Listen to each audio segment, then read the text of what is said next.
On behalf of Rebuilding Your Life Radio and the Train Your Brain, Claim Your Power calls, welcome. I'm your host, Susan Shareko. Joining us today is Dr. Emmanuel Nwozuzu. He's born in Nigeria, but emigrated to the United States, where he received a doctorate in agricultural education. At least that's his specialty. And he taught at New York City's Department of Education for years, and then the U.S. Job Corps. So he's been a very accomplished educator over all these years. He received a U.S. Presidential Award in Education in 2005 and a U.S. Congressional Award in Education in 2009. So congratulations to Dr. Nwozuzu for his accomplishments. Today, however, we're going to be talking to him about the writing that he's done since he retired, in particular his book, Apology of the Sex Offender. So please wave your hands to welcome Dr. Emmanuel Nwozuzu. Hello, Dr. Nwozuzu. Welcome. Thank you. I'm glad to be here. I'm glad to have you here. I want to tell you, I'm going to call you Emmanuel, if you don't mind my being too familiar. Please go ahead. Okay. Well, having taught for so many years, what did you find it was like when you found yourself retired? Well, I had made up my mind just before I retired, because it's good to plan ahead. I made up my mind that when I retired, then I would have enough time to sit down and put some of my thoughts into writing, and which I did. And you did? With two books. The first book was Voices of Generations Past. Well, before you go past that, what was that book about? It's just about, the transmission of oral history from generations to generations. The one I received, I tried to put it into writing. And it talks about some cultural issues in my own part of Nigeria, as well as address some international issues too about this idea of handing over oral history. And that's what it is all about. Oh, very interesting. Is it a fictional work or is it actually nonfiction? It is nonfiction. Okay. So there were things going on in, I gather, Nigeria that had been affected by losing their oral history? Mm-hmm. Mm-hmm. Okay. And now, as a teacher in the New York City system, which would have been alien to you up until that point, did you find any similarities with the conflicts of differing groups in both Africa and in New York City? When I was at Iowa State University before I retired, I was a teaching assistant in the university, and I started noticing that the way students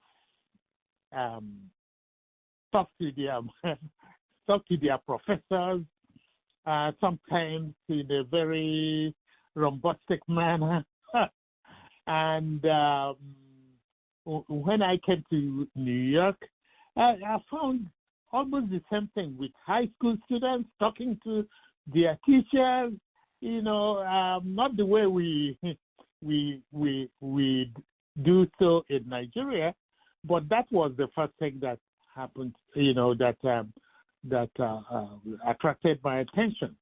But they are more insistent on learning. They have many things to help them. They have the libraries. They have the computers there. They have some teachers assistants too to help them, and that really gave me an idea that some cultures like mine needed to do more in order to attract students to learn. And, yes, and that was one of the first things that occurred to me. Right. Okay. Well, at some point along this, you had published your first book. It was out, and you were contacted by someone who had read the book. Why did he call you? He called me because he borrowed the book from someone who bought the book from me, as well as had my phone number. And that was how it happened. He called me and introduced himself and told me that if I come to him, he would give me a story. So I got excited. I made an appointment with him to meet in a restaurant. And then that restaurant became kind of a place where we met all the time for 30 good sessions. Now, quick question. Let me interrupt a second. Yeah. What was it about that first meeting that made you want to tell his story? He remarked about my humility. I still remember. He said he was expecting someone who is possibly more heavy set. He was waiting for somebody in suit and tie, but I came in very casual clothes. Okay. And that made him, really feel comfortable. And you felt comfortable as well. Yes, and I did too. So what did you learn? I mean, you just said that you had something like 30 sessions with him, meeting there in that restaurant. What did you learn in the process? I learned that he was quite very dedicated to spare time for something which he wasn't going to profit from. Really made me feel that he must have thought this over for a long time and had decided to do it. So the title of the second book is the Apology of a Sex Offender. Yes. Yes. Is he the sex offender? Is this a true story? Yes, this is a true story about himself. And what did he share? I mean, what was most important at the beginning? The fact that he was a sex offender, or what brought him to that state? Yeah.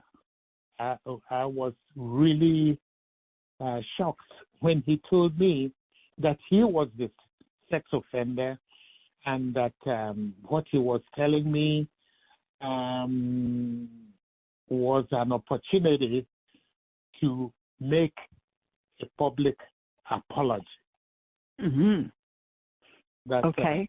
The book would, if I went ahead and wrote about what I got from him, that to him it will be the public apology which he has been wanting to make, so that people will read about it, and maybe those people who offended him or the people he offended would have access to read that book.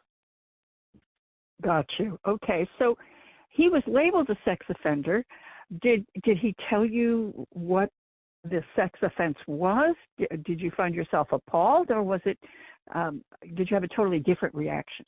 Yeah. He told me what the sex offense was, and that it was, during the early days of the computer online stories, that he used to use the runner, which used to be even before Google, I believe. Oh, really? Wow. Yeah. And that he used to use that runner to source some information about child pornography. Yes, child pornography, and he used to go to that website very often. But later on, it apparently the FBI was scouring, looking into what people were posting and who was reading it, and that eventually the FBI got in touch with him, identified him, came to where he was working, pretending that they were a customer, and after that, they traced him to where he lived, and eventually arranged to arrest him. And they arrested him, put him in one of these police cruisers. But for some reason, he said he felt important that he was in a police cruiser with a siren from time to time to dodge the traffic and all that type of thing. And he felt elated. He felt very important. That's an interesting reverse. What was his background? I mean, my dad was a psychologist with the New Jersey State Sex Offender Program many years ago, and there were certain things that seemed to be common with people who had these kind of offenses. What was his childhood like? His childhood was full of abuse and abandonment, really, because he was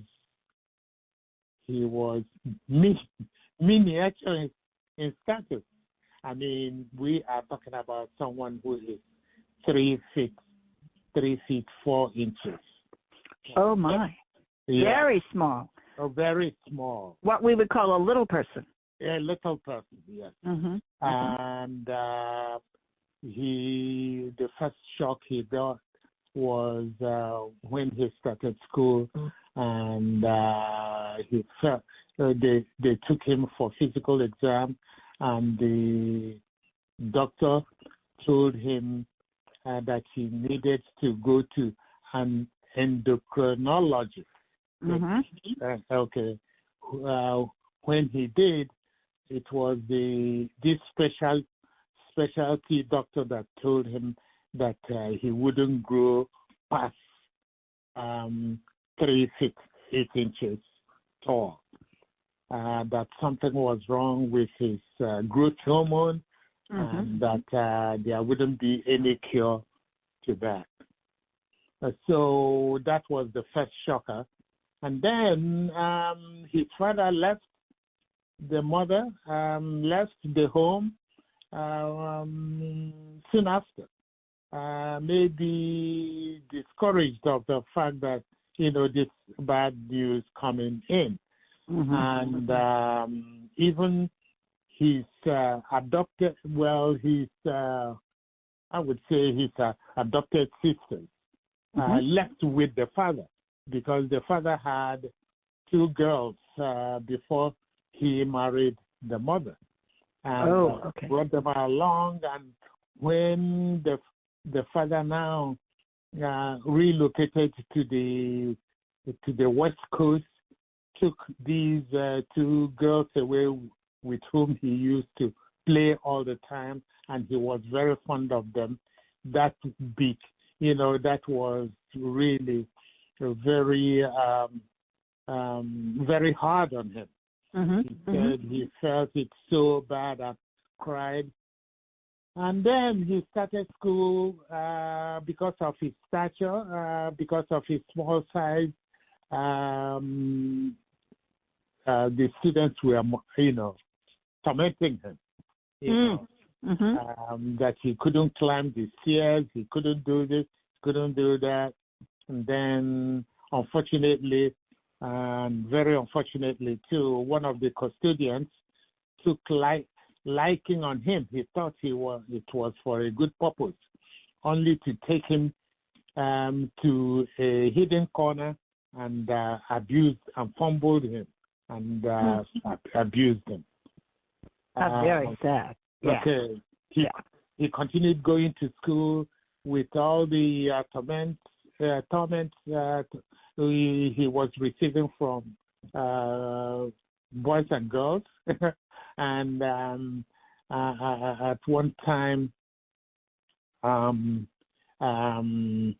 the students put him in a trash can, a bucket, and tried to let him down a 3-story building window, and that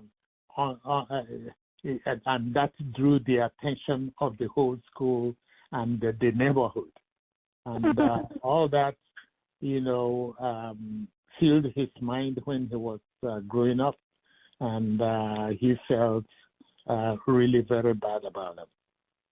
I imagine that you really feel like no one loves you at that moment. I mean, at that point in the conversation, that there's nowhere you can go for emotional support. Wow, everything is negative. Negative. And in those days, I know that there used to be school guidance counselors, but they weren't aware of what he was going through. And that was a surprise to me.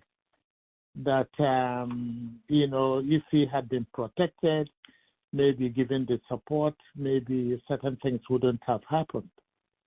Well, I would think as an educator yourself that would have you looking at this very strangely. Where were the teachers? Didn't they know about this kind of thing? Weren't they on the lookout for it? It sounds so unbelievable, but maybe that was the time. Maybe people didn't become aware for a while. Yes. He had no support at all, and that was one of the things that made me write this book. I said, just like some friends of mine are expressing already, that it will be a very good teaching tool for school staff, both the principal, the teachers, the guidance counselor, the psychologists, and so on, and including the support staff, including the custodians. Yes, everyone who interacts with children. Everyone. Yeah. Now, are there any bright spots in here where something happened in his life that sort of turned it around and started him in a better direction? Yes. Even when he was at school. One of the people who used to arrange about buses, he was being bused to and fro from his home to school. And they noticed that he was quite very agile and, speaks very well and talks to people very nicely. And they made him the captain of, bringing some kind of quiet and discipline in the bus. And even to immediately after school to identify who comes into the bus and, school bus. That was a very encouraging story, which he did. Yeah. So he is, at some point, he was motivated to make a public apology for what he had done. What was the impetus for that to happen? To make the apology. He said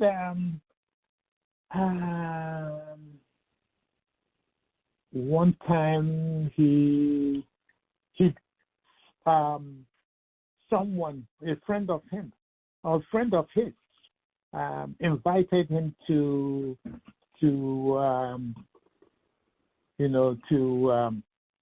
one of these evangelical meetings, and that he eventually, after so many trials, going with him, he decided to ask God to give him a sign that he should change his religion and become an evangelical a Christian. And the specific things he asked from God was, if you want me to change, show me another person or another 3 other people who were of Judaic religion. Not that the religion matters at this time, but God wanted him to change, should give him a sign. And he in one of the meetings, he turned around and he asked his the fellow by his left, what religion are you? He said he was the Judaic religion. And then later on, the same thing happened, and the same thing happened 3 times. And he said to himself, this must be the sign which, yes, okay. which God has given him. And, he decided. So after conversion, he said he read some parts of the Bible. Actually, one of the Gospels, where Paul, who used to persecute the Christians, was converted, and that became a very big success story as far as he was concerned, and that encouraged him to look into his past and to make amends for the wrongs which he had committed, and that he decided that he was going to make a public apology as part of his to show his remorse, and so he went ahead and did it. And what, I mean, did he have to get up in a public setting and do it, or was it more private than that? Excuse me, the question again? I said, did he have to get up in a public setting, like in a big... No, not in an arena or something, or a stadium. No. Right. Yeah, he said he tried private apology, meaning that he locked himself in a room and they kept on saying that he was sorry, he was this, he was that, and that that didn't seem to be public. I mean, anywhere public. Ah, okay. He's,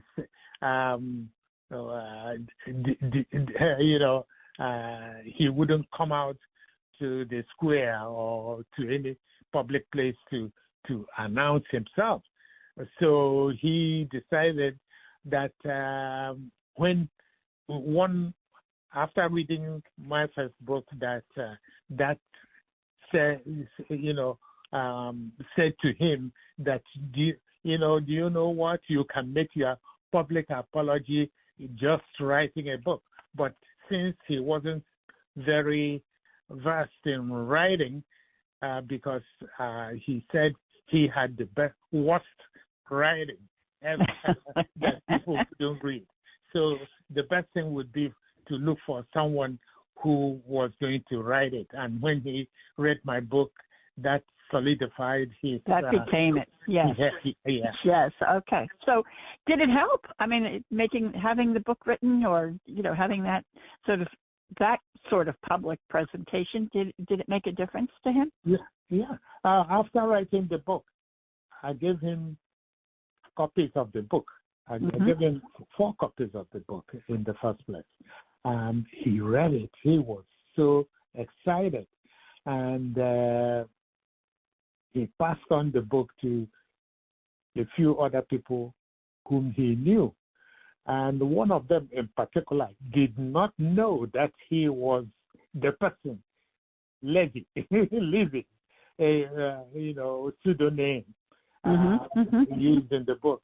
One of them did not know, but the other 3, he told them the truth about about who was being described. And were they shocked? They said they were very shocked. That he, number one, to show he was apologetic and remorseful, and besides, to have persisted all these years in making the public apology until he found someone who would write it down. That is an amazing aspect of that he persisted in it. He didn't give up on the idea of doing it. No, he didn't give up at all. Right. So what do you think the message of the book is?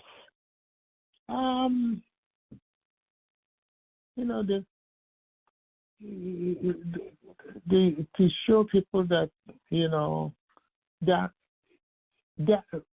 people go through several types of problems, to show them that they are not the only one, okay, and they are not the only one, and that they can do something about it in order to give relief to themselves. And just like after writing this book, he felt very, very elated and very happy that at least he has done what most people weren't going to do. And to show that people pass through all kinds of experiences. In his own case, abandonment, and then abuse, and then but at the end became remorseful and apologized, and to the very best way he could. Yes. So not many of us, we do wrong to a lot of people, but we do not, we do not consider it necessary to apologize. And I think this is a very good case in point, how people, can devote their time and energy to get to that point of, being apologetic. And the book actually looks at apology and recommends 5 steps of, rendering an apology.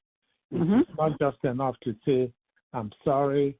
The person you are talking to should be made aware of it.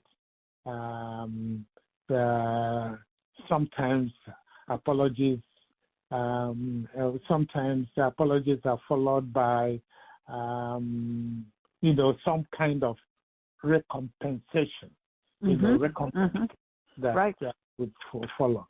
And the book lists several apologies that were made in history, in time past, and showed what was deficient or what was lacking in some of them and what was good in some of them.